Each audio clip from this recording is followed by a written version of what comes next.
प्रज्ञान RAS academy के current affair की classes में आप सभी का स्वागत है। और आज का जो हमारा इशू है वो है कोरोना वायरस कैसे और क्यों इतना तेज़ी से फैल रहा है, इसके पीछे क्या वैज्ञानिक कारण है वो हम आज देखेंगे।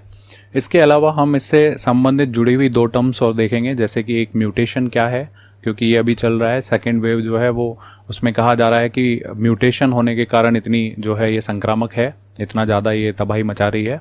दूसरा इसके पीछे हम एक जो फैक्टर जुड़ा हुआ है वो है हर्ड इम्यूनिटी, उसकी भी हम बात करेंगे कि क्या है हर्ड इम्यूनिटी और ये कैसे बचाव कर सकती है और क्या क्या इसके पीछे फैक्टर काम करते हैं, ये सब हम आज हमारी इस क्लास में देखने वाले हैं।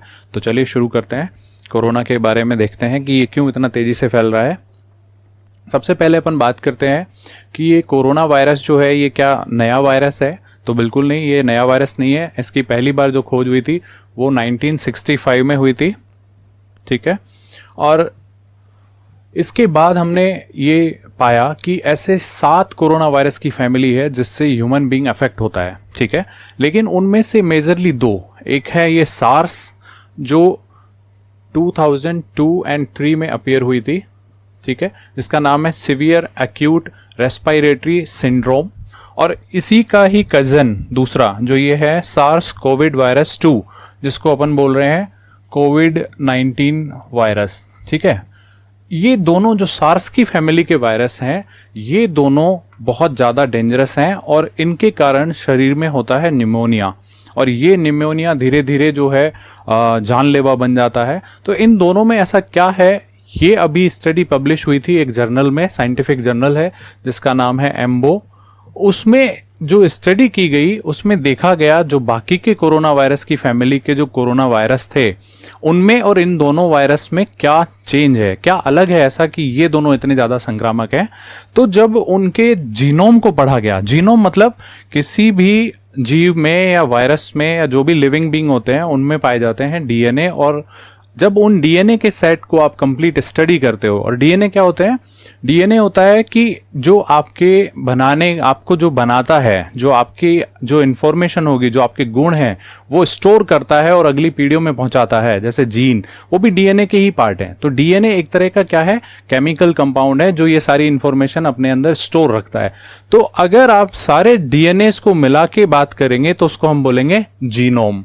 तो जब हमने इन सार्स, दोनों जो वायरस हैं सार्स, इन दोनों का जीनोम उठाया तो इन जीनोम में क्या अलग मिला हमें, तो इन जीनोम में देखा हमने कि इस तरह का, मान लीजिए इनके सारे जीनोम हैं, तो इसमें एक यहाँ पे विशेष डीएनए या जीनोम में ये विशेष भाग पाया गया, ठीक है। ये भाग में प्रोटीन भी है, जो भी है प्रोटीन डीएनए, ये भाग क्या करता है, इसको हमने बोला सार्स यूनिक डोमेन, ठीक है, क्योंकि ये सार्स वायरस में ही पाया गया इसलिए बोला सार्स यूनिक डोमेन।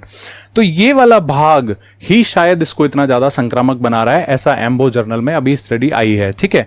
तो इसके कारण जो प्रोटीन होते हैं या जो इसमें डीएनए होते हैं वो इसको बहुत ज्यादा संक्रामक बना रहे हैं, ठीक है। तो वो कैसे अपने शरीर के अंदर ये एसयूडी इसको इंपैक्ट करेगा अपने शरीर को, वो हम देखेंगे। ये हमारे शरीर में घुसेगा और हमारी जो प्रोटीन मेकिंग मशीन है, जो हमारा प्रोटीन बन रहा है शरीर में, उस सिस्टम को ये हाईजैक कर लेता है, ये वाले वायरस, ठीक है। तो उसको हम और अच्छे से समझेंगे। तो देखते हैं आगे।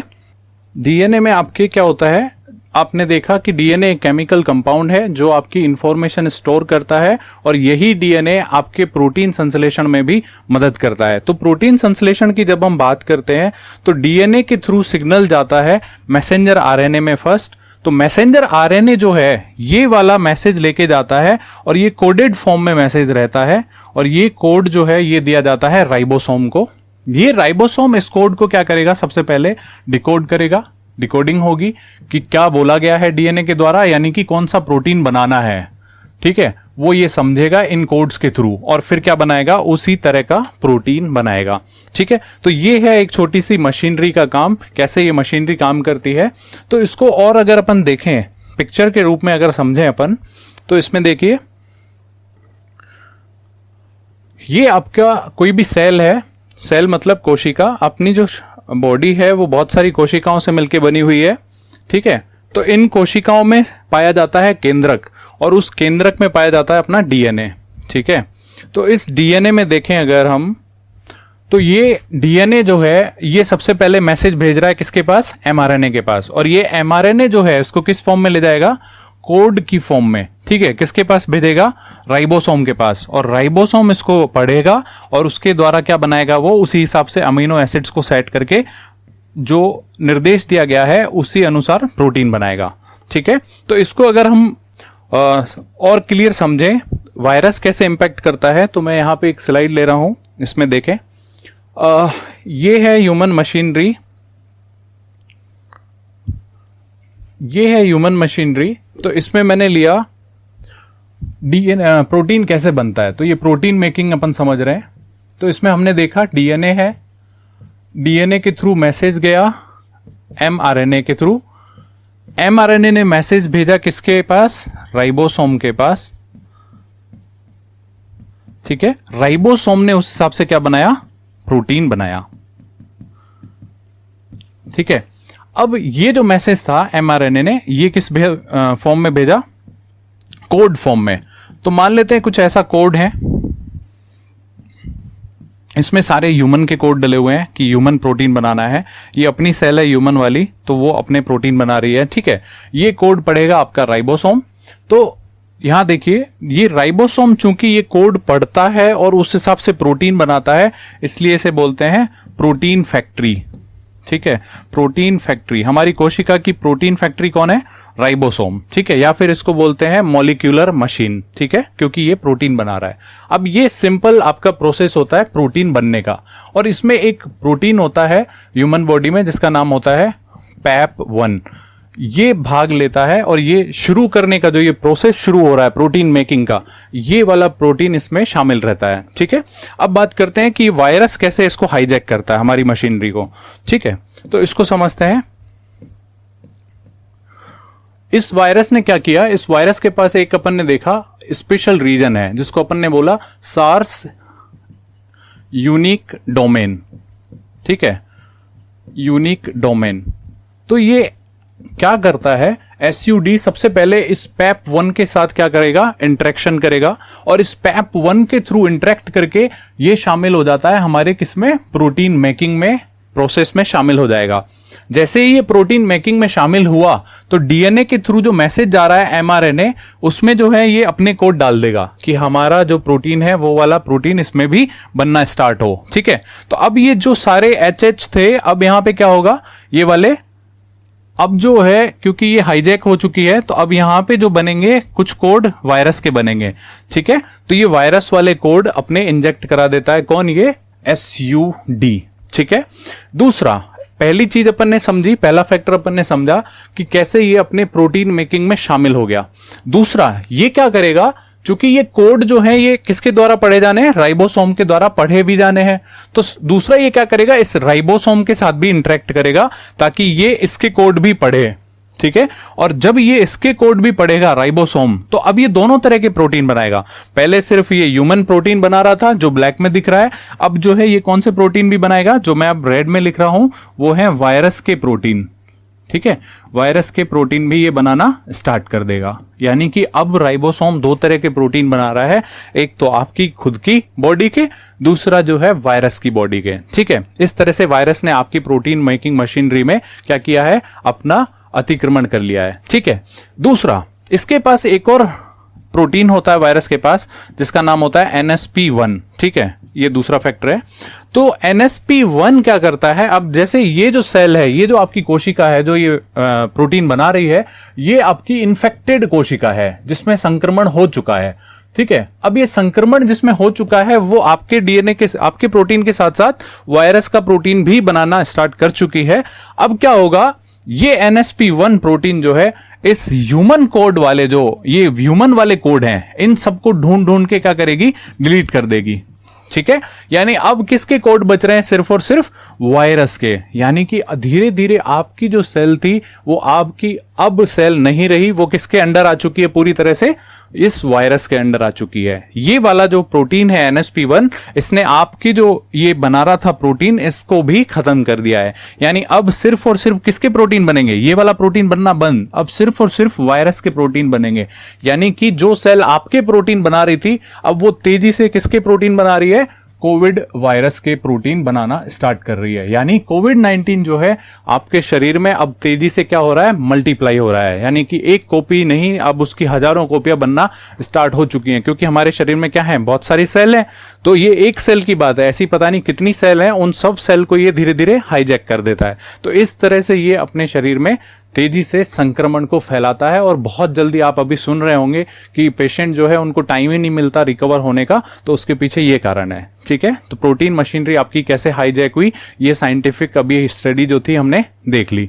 ठीक है, दूसरा जो टर्म अभी न्यूज में चल रही है कि क्यों ये इतना तबाही मचा रही है, ये सेकेंड वेव जो आई है इंडिया में, तो उसके पीछे रीजन है वो है म्यूटेशन। ठीक है, तो म्यूटेशन क्या होता है वो समझते हैं हम। तो उससे पहले समझते हैं डीएनए। डीएनए जो है, डीएनए क्या था हमने देखा, डीएनए केमिकल कंपाउंड है जो क्या करता है, डीएनए केमिकल कंपाउंड है जो इंफॉर्मेशन स्टोर रखता है कि कोई भी ऑर्गेनिज्म जो है वो कैसा होगा, कैसी उसकी एक्टिविटी होंगी, वो सब कौन इंफॉर्मेशन रखता है, डीएनए। और ये डीएनए जो है बेस पेयर से बना होता है, उसमें ये सब बेस होते हैं, adenine, thymine, cytosine and guanine. ठीक है, तो ATCG, इस तरह से ये बॉन्ड चलते रहते हैं, ATCG। ठीक है, अब क्या होगा, जैसे डीएनए जो है वो प्रोटीन संश्लेषण करेगा, या डीएनए जो है खुद की कॉपियां बनाता रहता है, प्रोटीन जो बनेगा उसमें इसकी कॉपीज रहेंगी, तो ये खुद की कॉपी बनाते रहते हैं तेजी से। तो जैसे ये वापस से बनेगा ATCG, इस तरह से बॉन्ड बनते रहते हैं ATCG। तो कई बार क्या होता है, बिकॉज ऑफ एरर या फिर नेचुरली या फिर आपके अराउंड जो है वातावरण बदल गया, तो उसमें सरवाइव करने के लिए यहां पे कभी कभी चेंज आ जाता है, डीएनए के जो ये बॉन्ड है उसमें चेंज आ जाता है। मान लीजिए इसने ये कॉपी ऐसी ना करके एग्जैक्ट इसकी कॉपी कुछ ऐसी हुई, ये A and T है, लेकिन यहां A and T वापस आ गया। ठीक है, और फिर आया C and G, तो ये वाला पॉइंट जो है यहां पे देखिए ये थोड़ा चेंज हो गया। तो इस चेंज के कारण जो है आपका जो शरीर की जो गुण होंगे वो भी चेंज होंगे। ठीक है, तो इसको अपन बोलते हैं म्यूटेशन। ठीक है, म्यूटेशन, ये म्यूटेशन जो है क्यों होता है, रीजन अपन ने देखे, नेचुरली होता है नंबर 1। ठीक है, दूसरा एरर से होता है। ठीक है, एरर या नेचुरल दोनों चीजें हैं, प्लस इसमें आपके सर्वाइवल के लिए भी होता है। जैसे मतलब बहुत विपरीत कंडीशंस हैं, तो उनमें सरवाइव करने के लिए आपका डीएनए धीरे धीरे चेंज होता है, विद द टाइम वो आपको फिर आपकी हैबिट में आ जाता है। ठीक है, तो ये होता है म्यूटेशन। अब अपन बात कर रहे हैं जो म्यूटेशन आजकल चल रहा है कोरोना में उसकी।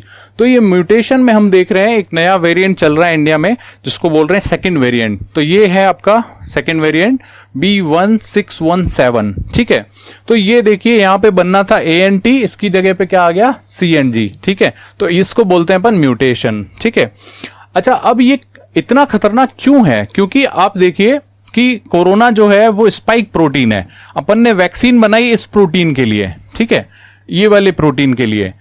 अब वो वैक्सीन बना दी अपन ने, लेकिन वायरस जो है एक ह्यूमन के अंदर गया, बहुत सारी कोशिकाओं में घुसा, प्रोटीन बनाया, वो प्रोटीन हजारों बार बना रहा है वो। ठीक है, खुद की कॉपी हजारों बार बना रहा है, इसीलिए कभी कभी उसमें एरर की वजह से भी, या फिर कभी कभी इस जो वैक्सीन बना रहे हैं अपन उसके प्रति इसमें प्रतिरोधक क्षमता विकसित भी हो जाती है। वो उसके पीछे कारण क्या होता है, म्यूटेशन, यानी थोड़ा सा उसमें चेंज आ जाता है।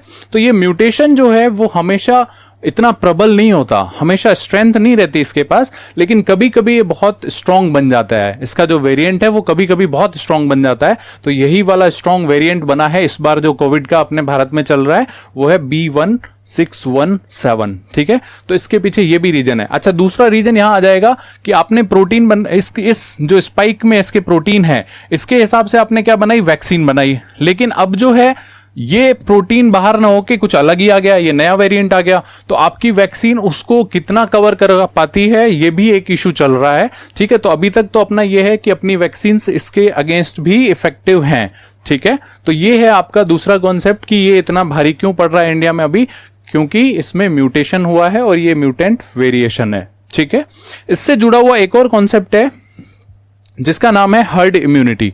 तो क्या होता है हर्ड इम्यूनिटी, वो समझते हैं। ये इसलिए अपन बात कर रहे हैं क्योंकि इंडिया में जो सेकंड लहर आई है, जो वेव आई है ये कोरोना की, तो उससे पहले एक सर्वे हुआ था बड़े बड़े शहरों में, दिल्ली, मुंबई और पुणे जैसे शहरों में, जिसमें एक सर्वे हुआ, उसका नाम था सीरो सर्वे। ठीक है, तो सीरो सर्वे जो हुआ उसमें लोगों में एंटीबॉडीज को देखा गया कि कितनी एंटीबॉडीज बनी है अब तक वहां उस शहर में जो लोग हैं उनमें किसके अगेंस्ट, कोविड-19 वायरस के अगेंस्ट। तो उसमें अगर मैं दिल्ली की बात करूं एग्जांपल लेके, तो दिल्ली में ये पाया गया 56% जो लोग हैं उनमें ऐसी एंटीबॉडीज डेवलप हो चुकी हैं जो कोरोना वायरस के खिलाफ उनको सुरक्षा देती हैं। लेकिन इसके बावजूद जो ये दूसरी लहर आई उसमें दिल्ली की पॉजिटिविटी रेट जो है बहुत ज्यादा है, वो लगभग अभी 40% के आसपास है। 36% थी एग्जैक्टली 2 दिन पहले, लेकिन अभी 40% के आसपास है। तो इतना ज्यादा ये क्यों तबाही मचा रही है जबकि वहां पे एंटीबॉडीज भी इतनी सारी पॉपुलेशन में है? तो इसके पीछे एक कॉन्सेप्ट समझते हैं जिसका नाम है हर्ड इम्यूनिटी। क्या होती है? फॉर एग्जाम्पल कोई व्यक्ति है और उसके पास जो है कोरोना से लड़ने की एंटीबॉडी आ चुकी है, ठीक है। तो इसके पास 2 ही केस में एंटीबॉडी डेवलप होगी शरीर में। पहला, या तो वो कोविड से क्या हो चुका हो, इन्फेक्ट हो चुका हो। दूसरा रीजन हो सकता है कि उसको क्या लग चुकी हो, वैक्सीन लग चुकी हो, ठीक है। इन 2 ही केस में इसके पास एंटीबॉडी आ सकती है। तो मान लो ये एक आदमी था, इसके अराउंड जो भीड़ है, तो क्या वो उसको बचा सकता है अपनी एंटीबॉडी से? नहीं, ठीक है। लेकिन अगर ऐसे बहुत सारे लोग हों तो क्या इन जो 1-2 लोग हैं बीच में, इनको बचाया जा सकता है रोग से? तो बिल्कुल ये बच सकते हैं, क्योंकि रोग जो है इनके साथ लड़के हो सकता है खत्म हो जाए, ठीक है। तो इसको कॉन्सेप्ट को बोलते हैं अपन कि बहुत सारे लोगों की एंटीबॉडीज कुछ लोगों की रक्षा कर सकती है। इस कॉन्सेप्ट को अपन बोलते हैं हर्ड इम्यूनिटी, ठीक है। भीड़ की प्रतिरक्षा क्षमता जो है वो है हर्ड इम्यूनिटी। लेकिन ये कैसे काम करती है, इसमें केस बाय केस अपन समझते हैं। ये काम एग्जैक्टली कैसे करती है तो इसको समझते हैं हम लोग। इसमें एक केस लेते हैं अपन। फॉर एग्जाम्पल मैं एक केस लेता हूं। इस केस में मैंने देखा, ये एक मैं हाइपोथेटिकल सिचुएशन ले रहा हूं जिसमें ये कुछ लोग हैं जो ब्लैक कलर में हैं, इनके अंदर जो है प्रतिरोधक क्षमता आपकी बन चुकी है। तो इनको मैंने बोला इम्यून, ठीक है। इम्यून मतलब इनमें प्रतिरोधी क्षमता बन चुकी है। दूसरा जो लोग लिए मैंने, ये संवेदनशील लोग हैं, रेड वाले, यानी इनके अंदर प्रतिरोधक क्षमता अभी नहीं है, तो इनको मैं बोलता हूं संवेदनशील या ससेप्टिबल, ठीक है, ससेप्टिबल पॉपुलेशन। अच्छा, ये जो लोग हैं ये कमजोर हैं, वायरस जैसे ही आएगा ये लोग इन्फेक्ट हो सकते हैं, और ये लोग जो है इनके अंदर एंटीबॉडीज है ऑलरेडी, तो इनके पास वायरस आने के बाद एंटीबॉडी होने के कारण संक्रामक होने के चांसेस इनके कम है। लेकिन केस बाय केस देखते हैं। तो पहला केस देखते हैं, मान लीजिए वायरस जो है वो आता है यहां पे, ठीक है, इस आदमी के पास, तो इसको इन्फेक्ट नहीं कर पाएगा, तो ये वायरस जो है इसको जंप लेगा। तो दूसरा भी इम्यून है, इसके पास भी प्रतिरोधी क्षमता है, तो ये इसको भी इन्फेक्ट नहीं कर पाएगा, और तीसरा जंप लेगा तो वायरस खत्म हो जाएगा, ठीक है। तो मैक्सिमम जो वायरस है वो 2 या किसी किसी केस में 3 जंप ले सकता है, ठीक है, या बाउंस ले सकता है। तो 2 बाउंस में ये खत्म हो गया। इसी तरह इधर देखोगे तो भी ये खत्म हो जाएगा, ठीक है, दूसरे बाउंस में।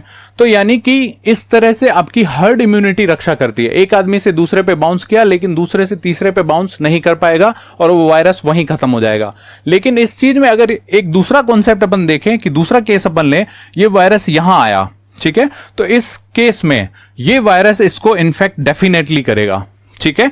तो इस तरह से ये ससेप्टेबल आदमी इन्फेक्ट हो जाएगा, संक्रामक हो जाएगा। और दूसरा केस देखिए, अगर ये वायरस यहां आया और इसने जंप इस साइड लिया तो भी ये संक्रामक हो जाएगा।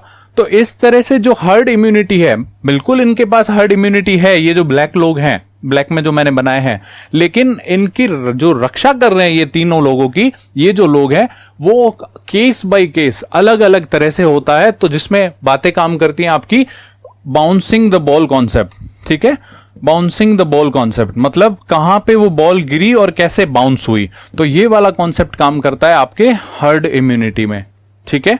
अच्छा, इसके बाद दूसरा जो फैक्टर अगर अपन बात करें हर्ड इम्यूनिटी में, वो होता है कैसे ये काम करती है। तो वो डिपेंड करता है कि वायरस का ट्रांसमिशन कितनी तेजी से हो रहा है, तो वो भी चेंज करता है हर्ड इम्यूनिटी को, ठीक है। तो इन सब चीजों पे डिपेंड करेगा।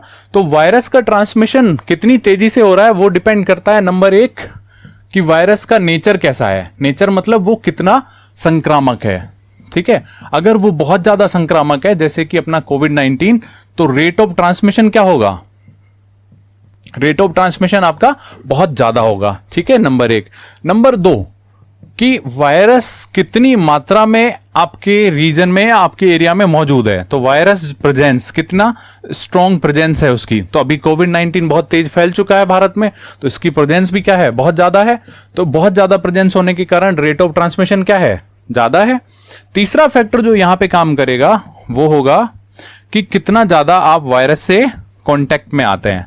ठीक है, तो वायरस से कांटेक्ट में आना मतलब जैसे अभी अपने भारत में बहुत बड़ी बड़ी चुनावी रैलियां हुई, अपने यहाँ पे कुंभ का मेला हुआ, और भी काफी सारे आयोजन होते रहते हैं धार्मिक। तो इस तरह के जब भी आयोजन होंगे तो आपका कांटेक्ट बढ़ेगा वायरस से। ठीक है, वहां पे इन्फेक्टेड लोग होंगे, तो ये कांटेक्ट बढ़ने के कारण ये ट्रांसमिशन है, वायरस का ट्रांसमिशन वो भी बढ़ जाता है। ठीक है, दूसरा जो है यहाँ पे हर्ड इम्यूनिटी, ये डिपेंड करती है कि वहां पे ये जो गोला था इसमें रेड लोग कितने हैं। ठीक है, अगर ये रेड लोग मतलब ऐसे लोग जो संवेदनशील हों वायरस के प्रति, ठीक है, जिनके पास अभी एंटीबॉडीज नहीं है उस वायरस के लिए, ऐसे लोग कितने हैं। तो इनकी पॉपुलेशन जितनी ज्यादा होगी, आपका हर्ड इम्यूनिटी जो है उनको उतना ही कम बचा पाएगी। ठीक है, हर्ड इम्यूनिटी जो है इस तरह से चेंज होती है केस बाय केस। तो इसलिए आपके दिल्ली में 56% लोगों के पास एंटीबॉडीज होते हुए भी वहां पे पॉजिटिविटी रेट जो है वो ज्यादा है। ठीक है, तो ये इसके पीछे कारण था। तो ये देखें हमने फैक्टर। अब बात करते हैं कि फिर उपाय क्या है, कैसे हम बच सकते हैं इस कोरोना वायरस से। तो उसके पीछे दो ही उपाय हैं। अगर अपन आज की बात करें तो सबसे पहला जो उपाय है वो है कि वैक्सीन लगाई जाए सभी को। ठीक है, और उसकी क्षमता हो अपन को बचाने की। तो इसके लिए आपको पता है अभी 20 अप्रैल को गवर्नमेंट ने नई गाइडलाइन रिलीज की कि 18 से 44 साल के जो भी लोग हैं उनको 1 मई से क्या लगना स्टार्ट हो जाएगी, वैक्सीन लगना स्टार्ट हो जाएगी।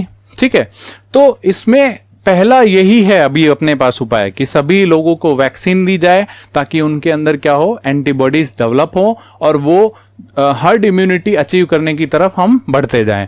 ठीक है, दूसरा जो वैक्सीन लग रही है उसकी एफिकेसी यानी कि वो जो है हमें रोग से बचा पाए वो ज्यादा होनी चाहिए। दूसरा जो सबसे इंपॉर्टेंट है जो अभी हमारे सामने है वो है जो कोरोना वायरस संक्रमण फैल रहा है उसकी चेन को तोड़ा जाए। ठीक है, तो चेन को तोड़ने के लिए हमारे पास क्या है, एक है मास्क पहनना बहुत जरूरी, दूसरा है प्रॉपरली सैनिटाइज करें खुद को, और तीसरा जो अपने पास है हाथ धोते रहें और दूरी बनाए रखें। ठीक है, तो इस तरह से हम कोरोना की चेन तोड़ सकते हैं। नेक्स्ट अपने इशू में, अगले इशू में बात करेंगे। इस इशू पे फिलहाल इतना ही, मिलते हैं अगले इशू में। तब तक के लिए stay safe, stay home and save the lives. जय हिंद, जय भारत।